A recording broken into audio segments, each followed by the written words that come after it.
A Casa da Floresta, capítulo 3. A casa da sacerdotisa do oráculo era quadrada como um túmulo, cercada por um pórtico acoberto e construída um pouco afastada dos outros prédios que ficavam no interior dos muros de Vernemeton. Embora o povo se referisse a todo o conjunto como a Casa da Floresta, na verdade tratava-se de uma comunidade cujas habitações eram ligadas por corredores cobertos. Entre uma e outra havia pátios e jardins, de modo que o conjunto parecia um labirinto. Apenas a casa da suma sacerdotisa ficava afastada das outras. Assim, como só ela era cercada por uma absoluta simplicidade, que é mais difícil de manter do que o mais rígido ritual. Quando o arquidruida Ardanos chegou, foi conduzido à presença dela imediatamente pela sacerdotisa auxiliar, uma mulher alta, de cabelos escuros chamadas Caelian. Ela estava vestida tal como a suma sacerdotisa, com uma túnica de linho azul escuro, mas as pulseiras e a gargantilha de Lianon eram de ouro puro, enquanto que as de sua auxiliar eram de prata. Você pode ir, criança, Lianon disse a Caelian. Ardanos esperou até que a cortina listrada que servia de porta fosse fechada, depois sorriu. Ela não é mais uma criança, Lianon. Muitos invernos já se passaram desde que você veio com ela para a Casa da Floresta. É verdade. Perco a conta dos anos, respondeu Lianon. Ela era ainda. O druida Ardanos refletiu imparcialmente uma mulher excepcionalmente bonita. Ele a conhecia há muitos anos e era provavelmente o mais próximo do que se poderia chamar de um amigo de sua geração ainda vivo. Quando era jovem, isto lhe havia custado muitas noites de insônia. Embora estava velho, raramente se lembrava de como ela perturbara sua paz. Todas as sacerdotisas da Casa da Floresta em Vernemeton, o bosque mais sagrado, eram escolhidas tanto por sua beleza quanto por qualquer outro atributo. Isto sempre o espantou. Ele podia entender que um deus gostasse de ser servido pelas belas mulheres, especialmente se fosse alguma divindade romana sem valor, mas não combinava com o que ele conhecia das mulheres que uma deusa pudesse desejar que as suas servidoras fossem bonitas demais. O seu silêncio não se devia absolutamente à presença do enorme camponês, Hu, que carregava um porrete e estava parado na porta, e que esmagaria o crânio de qualquer homem, até do próprio arquidruida, que fizesse um gesto ofensivo ou pronunciasse uma palavra desrespeitosa para a sacerdotisa. Ardanos, é claro, não tinha esta intenção. A presença de Hu servia só para garantir a segurança de Lianon e permitir-lhe uma liberdade no trato com visitantes que não eram permitidos às outras. Ardanos sabia que não tinha uma aparência suficientemente venerável para o cargo de arquidruida, e nem era o Merlin da Britânia, reencarnado, mas se consolava com a ideia de que Lianon também não tinha mais a aparência da encarnação da profetisa da sagrada deusa da sabedoria e da inspiração. Era graciosa e delicada, e seu rosto era refinado pela austeridade. Mas no resto, era apenas uma mulher envelhecida, embora seu cabelo fosse tão louro que era impossível perceber os fios grisalhos porventura existentes. Sua túnica azul escura tinha um caimento duro e sem graça. Os ombros retos tinham começado a se curvar um pouco de cansaço. Ardanos sentiu ainda mais o peso da velhice ao detectar estes sinais nela. Nos últimos anos, em deferência à sua idade, Lianon tinha começado a usar um pano cobrindo a cabeça, como a maioria das mulheres idosas, exceto quando seu cabelo era solto para o ritual. No entanto, Ardanos pensou durante 20 anos, e ele a conhecia por quase todo esse tempo. O rosto e a figura dessa mulher haviam sido básicos para sua fé, e através dos seus lábios saíra senão a palavra literal dos deuses, pelo menos a palavra da forma como era interpretada pelos sacerdotes do oráculo. Então talvez houvesse algo de divino no rosto envelhecido daquela mulher. Afinal de contas, uma divindade que se agarra como uma fragrância. Talvez fosse algo colocado ali pelas multidões para quem esta mulher aparecia como a própria deusa, não como um mero símbolo da sua fé, mas na sua mente infantil literal, como a deusa encarnada, a Virgem Mãe das Tribos, Senhora da Terra em forma de mulher. Lianon levantou a cabeça. Ardanos, o tempo que você está olhando para mim daria para ordenhar uma vaca. Veio aqui para me dizer algo ou para pedir? Vamos com isso, homem. O pior que posso fazer é recusar. E quando foi que já consegui dizer não a você?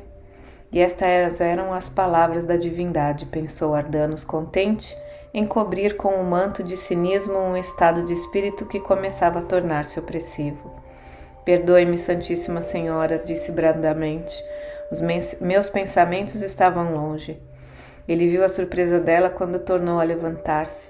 Movimentou-se inquieto pela sala e depois afirmou repentinamente. Lianon, estou preocupado. Ouvi um boato em Deva, e ele foi repetido por ninguém menos que o filho do prefeito. Roma poderá recuar as legiões. É a terceira vez que ouço isso. É verdade que há sempre um grupo urrando abaixo Roma, mas... E muitos daqueles que espalham boatos e urram estão esperando, ou ao menos desejando que urremos com eles. Não acredito no seu boato, Lianon retrucou asperamente. Mas se isso acontecer, tenho certeza que poderemos viver sem eles. Não é por isso que temos rezado, desde Caractacus atravessou as ruas de Roma acorrentado? Você tem ideia do caos que isso iria gerar? Ardanos perguntou. O próprio grupo que urra abaixo Roma? Ele tinha gostado da metáfora. Certamente não compreende o que acontecerá se o seu desejo for satisfeito, disse Lianon. Ardanos pensou. Ela me conhece muito bem. Mesmo agora nós completamos os pensamentos um do outro. Mas não queria prosseguir naquela linha de raciocínio e continuou. Admitindo que este tipo de facção existe desde que César ganhou a fama que precisava para reinar sobre Roma, invadindo a Britânia, mesmo hoje esperam que nós, da Floresta Sagrada, nos juntemos a eles nos seus protestos e não compreendem quando nos calamos. No momento estou preocupado que ocorram tumultos em Beltane. Não, acho que Beltane está a salvo, Lianon disse. As pessoas vão lá pelos jogos, as fogueiras, os banquetes e o resto. Já se fosse Samaine... Estes últimos recrutamentos agravam a situação, retrucou Ardanos. Levaram 30 homens de Bendegide, todos os escravos libertados quando ele foi banido, e o seu próprio homem de confiança, banido, riu sem alegria. Ele não imagina a sorte que teve, apenas proibido de morar num raio de 20 milhas de Deva, e nem está sabendo ainda de todos os recrutamentos, mas quando souber, bem, já me chamou de coisa pior do que traidor antes. Seus xingamentos não me incomodam. Eu tenho permissão para promover a reunião de Beltane. Fui ao próprio Marcelo Severus e pedi licença para promover um festival pacífico, como tem sido nos últimos 7 ou 8 anos, em honra de Ceres, e é porque ele me conhece e confia em mim, que não enviaram legionários para garantir que os participantes se mantenham em ordem e não decidam, digamos assim, celebrar Marte. Lianon suspirou, e ele sabia que ela estava se lembrando da época de fogo e sangue, quando Botica havia oferecido homens em sacrifício à deusa em troca da vitória. Eram todos tão jovens naquela época, tão seguros de que poderiam trazer de volta os dias de glória com um pouco de coragem e uma espada afiada. Se houver qualquer distúrbio, disse Ardanos, até mesmo qualquer demonstração, você sabe tão bem quanto eu que esta parte do país será feita em pedaços. Mas como poderia saber que as legiões haviam acabado de recrutar 30 homens bons para apodrecer naquelas minas imundas em Mendip? Mas devia ter sabido. Cabia a ele saber o que os romanos estavam tramando, quase que antes dos próprios romanos. Tinha que estar preparado para a próxima afronta, qualquer que fosse ela. E ela disse: cancelar os ritos a esta altura iria provavelmente causar perturbação até mesmo onde não há. Você quer que eu tente? Houve algum incidente, alguma reação aos recrutamentos, talvez? Não tenho certeza, afirmou Ardanos. Parece que alguém tentou fazer o filho do prefeito desaparecer. O filho do prefeito? Lianon levantou a sobrancelha fina, como que imaginando que alguém se daria a este trabalho para protestar ou para causar problemas ao nosso povo. Não seria mais típico de Ben-Degid matar os homens que vieram fazer o recrutamento? Ele encontrou o garoto preso num poço de javalis, salvou a vida dele e agora o garoto está hospedado na sua casa. Lianon olhou para ele por alguns instantes e depois começou a rir. E o seu genro Ben-Degid não sabe disso? O rapaz se parece o suficientemente com sua mãe Siluri para passar por um dos nossos e é inteligente o bastante para não se trair. Mas precisa melhorar os ferimentos antes de partir. Se acontecer alguma coisa ao jovem que nunca, pelo que me conste, fez muita coisa, seja boa ou ruim, você sabe tão bem quanto eu, vão pôr a culpa em nós. Culpamo-nos por tudo, até os acontecimentos mais remotos, inclusive o saque de Troia, e pelo próprio fato de as legiões estarem aqui e não na Gália, que era o lugar delas. Há todas aquelas velhas histórias de atrocidades que remontam até o divinizado Július, que descanse em paz. Ardanos acrescentou com uma careta feroz, significando que ele tinha certeza exatamente o contrário. E ele prosseguiu. Ainda assim, existe uma semente de rebelião. Você não pode vê-la aqui onde está. Eu também não vejo muito, vivendo há tanto tempo no meio dos romanos. Mas é minha obrigação observar os ventos, para ler os sinais e presságios. Por exemplo, onde os corvos voam à meia-noite, estou falando da sociedade secreta que acultura a Senhora das Batalhas. Isto a fez rir. Oh, Ardanos! Esses velhos meios loucos que oferecem sacrifícios a Catubodva, predizendo o futuro e procurando presságios nas entranhas de pássaros mortos, são tão ruins quanto as legiões com os seus galinheiros sagrados. Ninguém jamais prestou atenção neles. Isto é o que eles eram, retrucou Ardanos. Ele disse a si mesmo que estava satisfeito de poder contar a Lianon algo que ela não sabia. Nos velhos tempos, as sacerdotisas estavam no mesmo pé de igualdade que os druidas em seus conselhos, mas desde a queda de Mona tinham aprendido a permanecer resguardadas para sobreviver. Havia ocasiões em que o arquidruida tinha até que agir por conta própria. Ardanos às vezes se perguntava se não estariam indo longe demais, se as sacerdotisas não cumpririam melhor as ordens do conselho se tornassem parte da sua formulação. Então, ele não se sentiria tão solitário para lidar com o problema. Isto é, realmente o que eles eram até 3 anos atrás. Agora, em vez de velhos sacerdotes e executadores de sacrifícios, são um grupo de jovens, nenhum com mais de 21 anos, e na maioria nascidos na Ilha Sagrada, que pensam que são a reencarnação do grupo sagrado. Aquelas crianças, nascidas daquela maneira, isso não me surpreende. Sua testa lisa franziu-se quando começou a entender. Exatamente, ele continuou. Aquele rapaz, Cynric, que Ben-Degid está criando, é um deles, e o meu genro, que sempre foi um pouco fanático, não perdeu a oportunidade de compartilhar sua visão política com o rapaz. Lianon ficou branca. E como permita-me perguntar isso, se isto aconteceu? Nunca imaginei que isto fizesse qualquer diferença.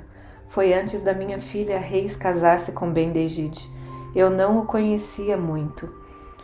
Bem, quando percebi quanto problema eles poderiam causar, já era tarde demais.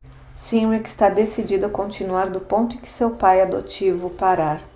Ele e Ben-Degid se encarregaram de encontrar os outros meninos, e surgiram os corvos, com um nome e uma organização pronta para agir. Se algo acontecer a mim ou a você, sacudiu a cabeça fazendo uma careta. Quem poderia impedi-los de se vingar da vergonha imposta por Roma e as suas mães? O povo daqui até os lagos já comenta que estes homens são heróis reencarnados. E podem mesmo ser, disse Lianon. Ardanos resmungou. E o pior é que parecem mesmo. Eu recomendei que fossem todos afogados. Você se lembra? E não só as meninas, afirmou Lianon, recobrando a postura. Por mais cruel que isto possa soar, ter-nos-ia poupado este problema agora. Mas outros pensavam diferente, tinham o coração mole, ou como Bendegid queriam criar os meninos para vingar as sacerdotisas. E por isso ainda estão vivos, e estamos 20 anos atrasados para negar sua existência. Não posso dizer agora que eles não têm o direito de vingar-se. Isso nunca, Ardanos pensou. Jamais surgiria a palavra que Lianon era dela mesma ou dos sacerdotes, e não a palavra da deusa. Ele não devia lembrar-lhe que a palavra de Lianon nunca deferira, basicamente da vontade do conselho dos druidas ou da deusa, se é que ela existia. Pensou cinicamente. Há muito tempo deixara de se importar ou de intervir na sorte dos seus adoradores, ou de quem quer que fosse, exceto, ou talvez inclusive, da sua sacerdotisa. Ele foi cauteloso. Eu não estava insinuando nada, apenas quero lembrar-lhe. Você não quer se sentar? O seu guarda está me olhando de uma maneira muito inquieta. Só disse que a deusa atende às suas orações pela paz. Também ouve e ignora as orações da maioria da população que deseja a rebelião ou a guerra. Por quanto tempo vai continuar a ouvir as suas orações e ignorar as deles? Ou para ser ainda mais direto? Mas não direto o suficiente, ele pensou. Perdoe-me pelo que vou dizer, mas você não é uma mulher jovem. E o que vai acontecer quando não mais guardar o santuário? Se ao menos pudesse dizer a verdade a ela, uma paixão que pensa haver esquecido apertou-lhe a garganta. Ela e eu ficamos mais fracos a cada ano, mas Roma ainda mais forte. Quem irá ensinar aos jovens como preservar nossos costumes antigos até que Roma fique velha por sua vez e a nossa terra volte a ser nossa? Passado alguns momentos, ela se deixou cair numa cadeira, cobriu os olhos com as mãos e perguntou: Você acha que eu não tenho pensado nisso? Eu sei que você tem pensado e sei qual é o resultado dos seus pensamentos. Venementon, um dia, poderia ser guardada por alguém que, digamos assim, atendesse aos anseios de muitos pela guerra, em vez das preces de sua sacerdotisa, e então haveria guerra, e você sabe o que seria de nós então? Só posso guardar o santuário enquanto viver, disse Lianon amargamente. Nem mesmo você pode exigir de mim mais do que isso. Enquanto você viver, repetiu o velho druida. É sobre isto que devemos falar agora. Lianon passou as mãos pelos olhos. Com mais doçura, ele perguntou: Você não escolhe a sua sucessora? Num certo sentido, sim. Ela respirou fundo. Dizem que eu saberei quando estiver para morrer e então passarei diante meus poderes e a minha sabedoria. Você sabe quem realmente faz a escolha. Não fui a escolhida de Helve. Ela me amava, sim, mas não era a preferida dela. Aquela outra, o nome dela não me importa. Só tinha 19 anos e era perturbada do juízo. Foi sobre ela que recaiu a preferência de Helve. Ela deu àquela garota o beijo do adeus e, no entanto, não foi nem considerada, nem passou por uma prova nas mãos dos deuses. Por que não? Sem dúvida você sabe melhor do que eu. O que eu disser acerca da minha sucessora terá pouco peso, a não ser que tenha o cuidado de propor alguém que lhe seja aceitável. No entanto, Ardanos disse, isso poderia ser arranjado, que a sua escolha seja a deles. Ela retrucou, você quer dizer a sua? Que seja, ele suspirou. Ela era muito rápida para perceber suas intenções. Ele não podia se aborrecer com isso, muito menos agora. Eu tentei uma vez, Lianon falou com uma voz cansada, com Caelian, e você sabe no que deu a experiência? Sei? Ele perguntou. Lianon lançou-lhe um olhar estranho. Você devia prestar mais atenção ao que está acontecendo na Casa da Floresta. Desconfio que você teria dificuldade em confiar nela, pois ela tem o hábito extremamente inconveniente de pensar, geralmente na hora mais errada. Mas é a sacerdotisa mais antiga. Se você morresse amanhã, sabe que Cailian seria escolhida, a não ser, acrescentou enfaticamente, que ela morresse na hora do julgamento. Lianon empalideceu e ele prosseguiu. Você sabe melhor do que eu que ela seria aceitável perante os deuses. Desta vez, ela ficou calada e ele acrescentou persuasivamente. Se houvesse outra pessoa menos conhecida que você soubesse treinar, se o conselho nunca suspeitasse de um entendimento prévio, se a garota fosse adequada e inteligente, não vejo por que poderia ser considerado um crime ou uma blasfêmia prepará-la para a escolha dos deuses, ou mesmo para aprovação nas mãos deles. A suma sacerdotisa disse pensativamente. Ardanos ficou calado. Ele sabia que só poderia conduzi-la até ali. Lá fora ouvida o vento sussurrando nas árvores, mas dentro da sala o único ruído era o da respiração de cada um. Quem foi que você escolheu para eu escolher? Lianon perguntou.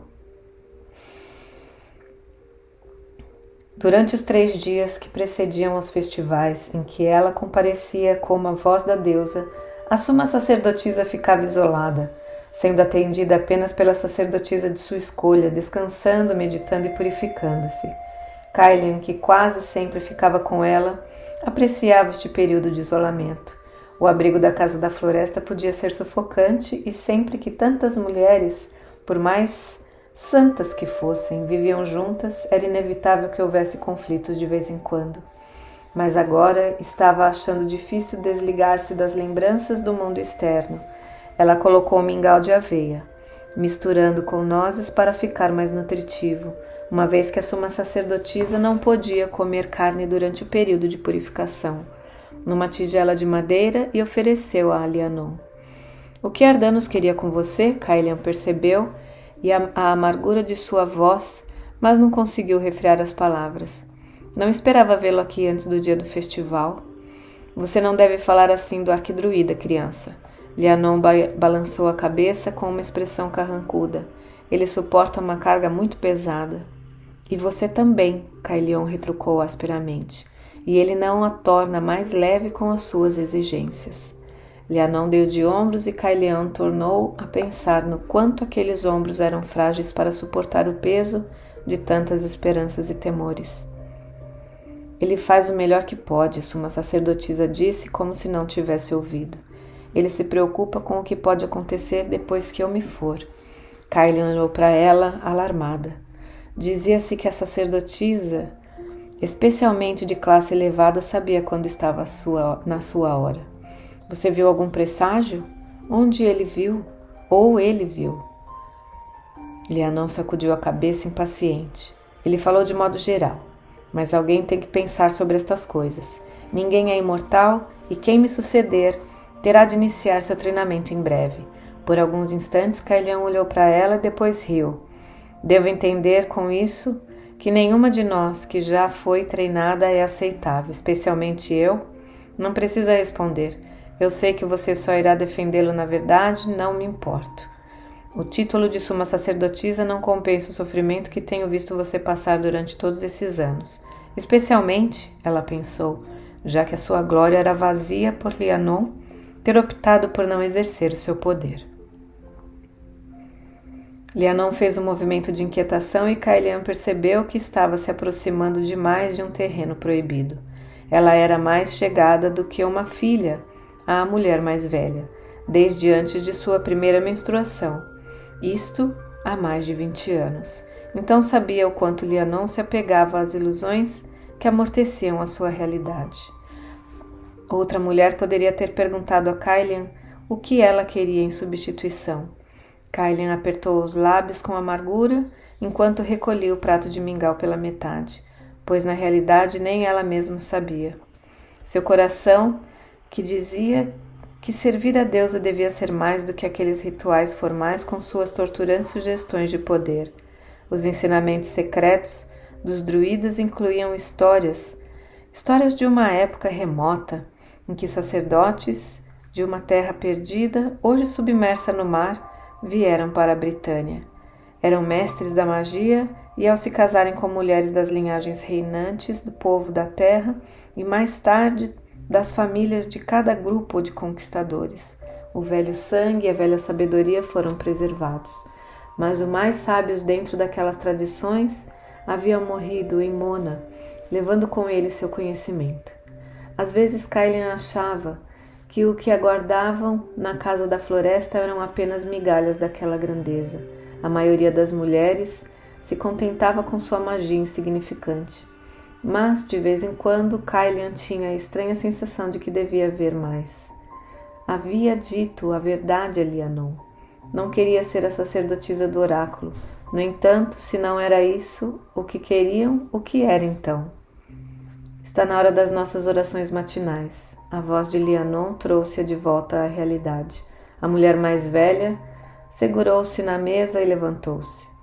E a deusa nos livre de deixar de cumprir o ritual nos mínimos detalhes, pensou Kailian, enquanto ajudava a suma sacerdotisa a caminhar pelo jardim e se colocar diante do altar de pedra.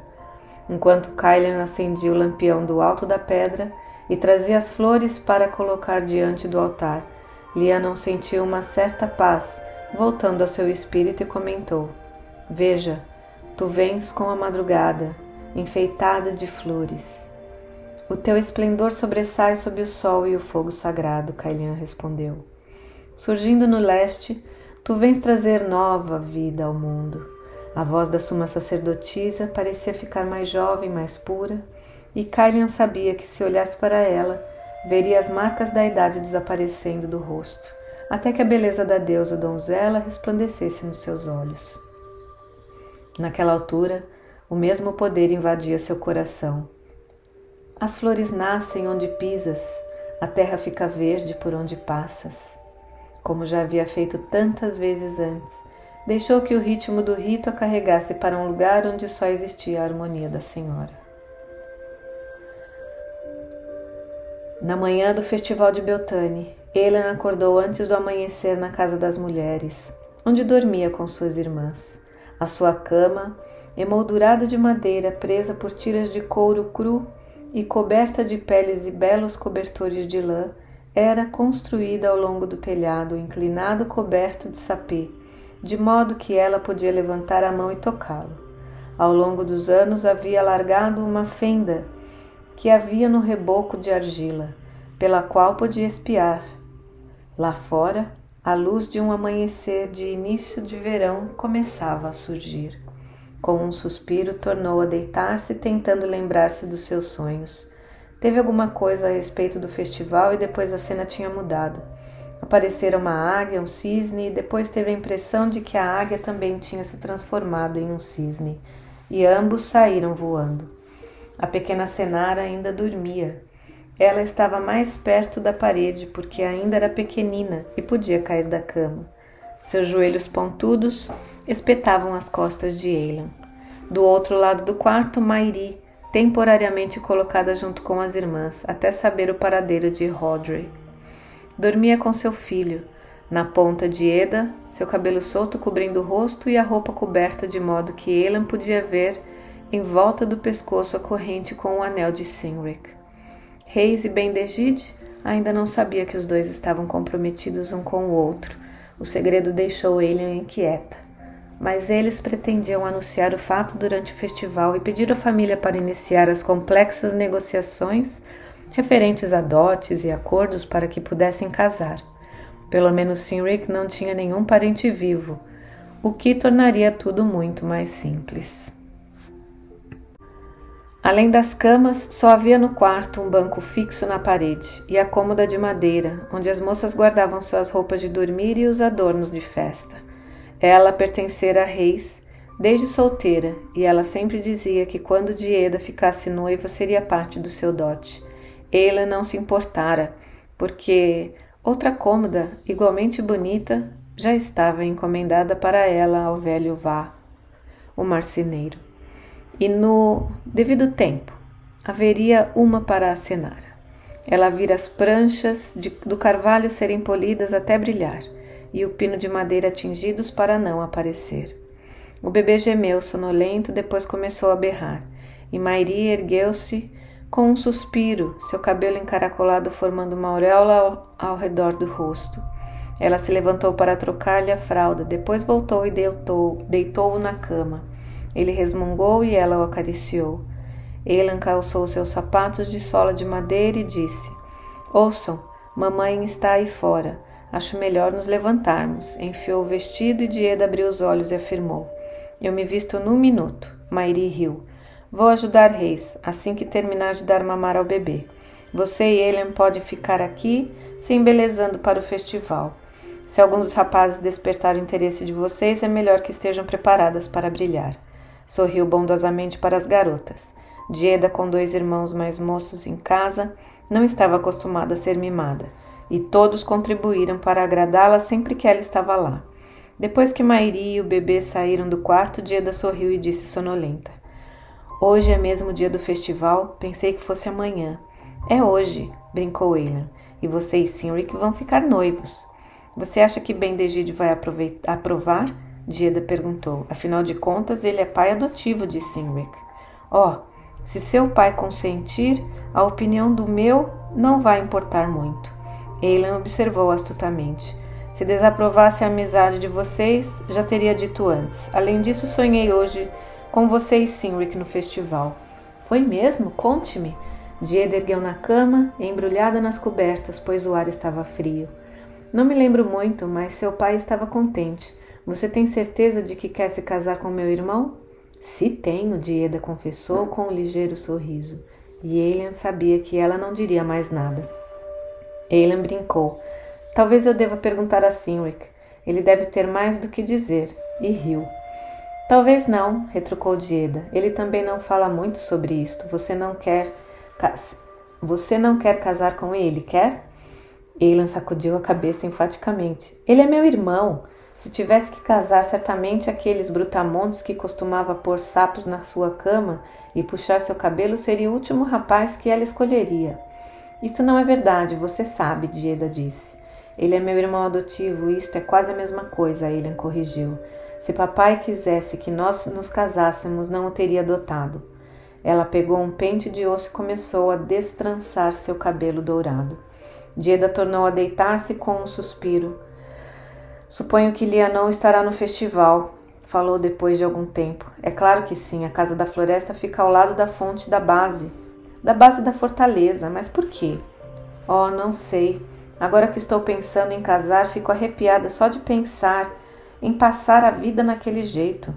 Ninguém exigiu isto de você, redarguiu Eilan. Não diretamente, afirmou Dieda, mas papai já me perguntou se eu alguma vez havia pensado em me dedicar aos deuses. Ele perguntou isso? Eilan arregalou os olhos.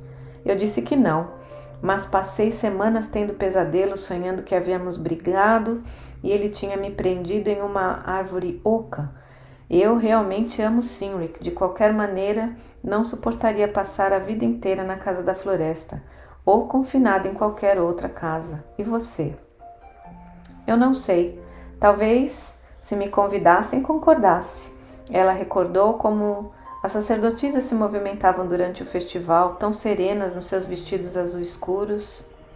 Eram reverenciadas como se fossem rainhas. Esta não seria uma vida melhor do que viver à disposição de um homem? E as sacerdotisas aprendiam todos os costumes secretos. No entanto, vi você olhando para o jovem estranho, Dieda provocou-a. Aquele que Cynric salvou. Acho que você seria uma sacerdotisa pior do que eu. Talvez tenha razão. Eilan virou o rosto para que a outra moça não visse o rubor em sua face. Ela se preocupava com Gawain porque passara muito tempo cuidando dele, só isso. Eu não tinha dado muita atenção a isso, agora me lembro, ela disse pensativamente. Lianon também estava no meu sonho.